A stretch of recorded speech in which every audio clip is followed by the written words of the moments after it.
ನಾನು ಸೆಷನ್ನಲ್ಲಿದ್ದಾಗ ನಾನು ನನ್ನ ಫೋನ್ ಯೂಸ್ ಮಾಡಲ್ಲ. ಯಾರು ಫೋನ್ ಮಾಡಿದರೂ ಕೂಡ ನಾನು ರಿಸೀವ್ ಮಾಡಲ್ಲ.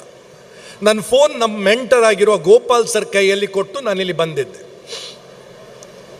ಗೋಪಾಲ್ ಸರು ಅಲ್ಲಿ ಕೂತ್ಕೊಂಡಿದ್ರು, ಫೋನ್ ಅವರ ಹತ್ರ ಇತ್ತು. ನಾನು ಸೆಷನ್ ಮಾಡ್ತಾ ಇದ್ದೆ. ಸಡನ್ನಾಗಿ ಒಬ್ಬರು IPS ಆಫೀಸರ್ ನನಗೆ ಫೋನ್ ಮಾಡಿದರು. ನನ್ನ ಬೆಸ್ಟ್ ಫ್ರೆಂಡ್ ಅವರು. ಅವರ ಹೆಸರು ಡಾಕ್ಟರ್ ವೇದಮೂರ್ತಿ ಅಂತ. ಗೋಪಾಲ್ ಸರ್ ತೋರಿಸಿದರು, ಹೀಗೆ ವೇದಮೂರ್ತಿ ಸರ್ ಇದು ಫೋನ್ ಬರ್ತಾ ಇದೆ ಅಂತ. ನಾನು ಹೇಳಿದೆ ಇರಲಿ, ಮತ್ತೆ ಮಾತಾಡ್ತೇನೆ ಅಂತ.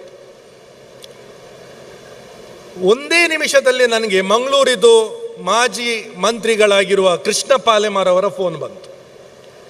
ಗೋಪಾಲ್ ಸರ್ ತೋರಿಸಿದ್ರು, ಪಾಲೆಮಾರ್ ಅವರ ಫೋನ್ ಬಂದಿದೆ ಅಂತೇಳಿ. ಮತ್ತೆ ಮಾತಾಡ್ತೇನೆ ಅಂತೇಳಿ ಅಲ್ಲಿ 30 ಸೆಕೆಂಡಲ್ಲಿ ನಾನು ಸಹ್ಯಾದ್ರಿ ಕಾಲೇಜಲ್ಲಿ ಪ್ರೊಫೆಸರ್ ಆಗಿದ್ದೇನೆ. ನಮ್ಮ ಕಾಲೇಜಿದು ಅಧ್ಯಕ್ಷರು ಡಾಕ್ಟರ್ ಮಂಜುನಾಥ್ ಭಂಡಾರಿ ಅವರ ಫೋನ್ ಬಂತು. ಗೋಪಾಲ್ ಸರ್ ತೋರಿಸಿದ್ರು, ಫೋನ್ ಬಂದಿದೆ ಅಂತ, ಕೊಡಿ ಬಾಸ್, ಇದು ಫೋನ್ ಎಲ್ಲಿದ್ರು ಕೂಡ ನಾನು ತೆಗಿತೇನೆ ಅಂತ ಹೇಳಿ ಫೋನ್ ತೆಗೆದೆ. ಹಲೋ ಸರ್ ಅಂತ ಹೇಳಿದೆ. ಏನು ನನ್ನ ಫೋನ್ ರಿಸೀವ್ ಮಾಡಲ್ಲ ನೀನು ಅಂತ ಕೇಳಿದ್ರು. ಇಲ್ಲ ಸರ್, ನೀವೀಗ ಮಾಡಿದಷ್ಟೇ, ನಾನು ತೆಗ್ದೆ ಅಲ್ಲ ಫೋನು ಅಂತ ಹೇಳಿದೆ.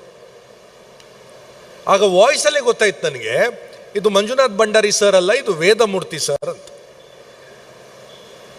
ಆಗ ನಾನು ಎಣಿಸ್ಕೊಂಡೆ, ಓ ಇವರೆಲ್ಲ ಎಲ್ಲಿಯೋ ಒಟ್ಟಿಗೆ ಕೂತ್ಕೊಂಡು ನನಗೆ ತೊಂದರೆ ಕೊಡ್ತಾ ಇದ್ದಾರೆ, ಕಾಲ್ ಮೇಲೆ ಕಾಲ್ ಮಾಡ್ತಾ ಇದ್ದಾರೆ. ಇಲ್ಲ, ಭಂಡಾರಿ ಸರ್ ಶಿವಮೊಗ್ಗದಲ್ಲಿದ್ದರು, ವೇದಮೂರ್ತಿ ಅವರು ರಾಯಚೂರಲ್ಲಿದ್ದರು, ಪಾಲೆಮಾರ್ ಸರ್ ಮಂಗಳೂರಲ್ಲಿದ್ದರು.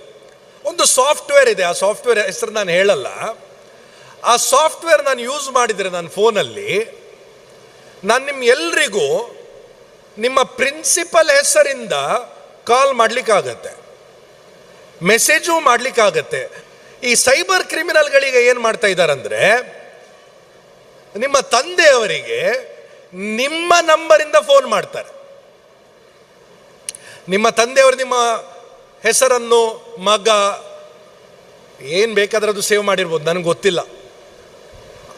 ಅದೇ ಅಲ್ಲಿ ಡಿಸ್ಪ್ಲೇ ಆಗುತ್ತೆ. ಈಗ ನನ್ನ ಅಪ್ಪ ನನ್ನ ಹೆಸರನ್ನು ಅನಂತ್ ಸನ್ ಅಂತ ಸೇವ್ ಮಾಡಿದ್ದಾರೆ. ಸೊ ಅವರಿಗೆ ಅನಂತ್ ಸನ್ನಿಂದ ಕಾಲ್ ಬರುತ್ತೆ, ಅವ್ರು ಫೋನ್ ಎತ್ತಾರೆ. ಆ ಸೈಬರ್ ಕ್ರಿಮಿನಲ್ ಎಷ್ಟು ಬುದ್ಧಿವಂತ ಇದ್ದಾನೆ ನೋಡಿ. ಅವ ಹೇಳ್ತಾನೆ, ಸರ್ ನಿಮ್ಮ ಮಗ ರೋಡ್ ಕ್ರಾಸ್ ಮಾಡ್ತಾ ಇರುವಾಗ ಆಕ್ಸಿಡೆಂಟ್ ಆಗಿದೆ, ನಾನು ಈಗ ಅವನಿಗೆ ಇದು ನಮ್ಮ ಆಸ್ಪತ್ರೆಗೆ ಕರ್ಕೊಂಡು ಹೋಗ್ತಾ ಇದ್ದೇನೆ, ನನ್ನ ಹತ್ರ ಹಣ ಇಲ್ಲ ಚಿಕಿತ್ಸೆಗೆ, ದಯವಿಟ್ಟು ಇದು ನನ್ನ ಗೂಗಲ್ ಪೇ ನಂಬರ್ ಅಂತೇಳಿ ಒಂದು ನಂಬರ್ ಕೊಟ್ಟು 5,000 ರೂಪೀಸ್ ಅಥವಾ 10,000 ರೂಪಾಯಿ ಟ್ರಾನ್ಸ್ಫರ್ ಮಾಡಿ ಅಂತ ಹೇಳ್ತಾರೆ. ಇಲ್ಲಿ ಎಷ್ಟು ಜನರ ತಂದೆಯವರು ಕಳಿಸ್ಲಿಕ್ಕಿಲ್ಲ ಅಂತೇಳಿ ಕೈ ಮೇಲೆ ಮಾಡಿ. 100% ಎಲ್ಲರ ತಂದೆಯವರು ಅಮೌಂಟನ್ನು ಕಳಿಸ್ತಾರೆ. ಯಾಕೆಂದರೆ ಮಗನ ನಂಬರಿಂದಲೇ ಫೋನ್ ಬಂದಿದೆ ಅಲ್ವಾ. ಸೊ ಅದಕ್ಕೆ ನೀವು ನಿಮ್ಮ ತಂದೆಯವರಿಗೆ, ತಾಯಿಯಂದವರಿಗೆ ಇದೇ ಒಂದು ಪಾಯಿಂಟ್ ಹೇಳಬೇಕು ಇವತ್ತು ಮನೆಗೆ ಹೋಗಿ. ಯಾರೇ ನಿಮಗೆ ಈಗ ಫೋನ್ ಮಾಡಿದರೆ, ನನಗೆ ಆಕ್ಸಿಡೆಂಟ್ ಆಗಿದೆ ಅಥವಾ ನನಗೆ ಪೊಲೀಸರು ಹಿಡಿದಿದ್ದಾರೆ, ಏನೇ ಹೇಳ್ಬೋದು, ನನ್ನ ನಂಬರಿಂದಲೇ ಫೋನ್ ಮಾಡಿ. ನೀವು ಆಗ ಕಾಲ್ ಕಟ್ ಮಾಡಬೇಕು. ಕಾಲ್ ಕಟ್ ಮಾಡಿ ಇನ್ನೊಮ್ಮೆ ಅದೇ ನಂಬರಿಗೆ ಡಯಲ್ ಮಾಡಬೇಕು.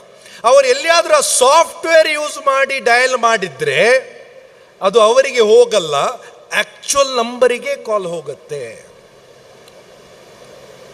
ಇಂಪಾರ್ಟೆಂಟ್ ಪಾಯಿಂಟ್ ಇದು.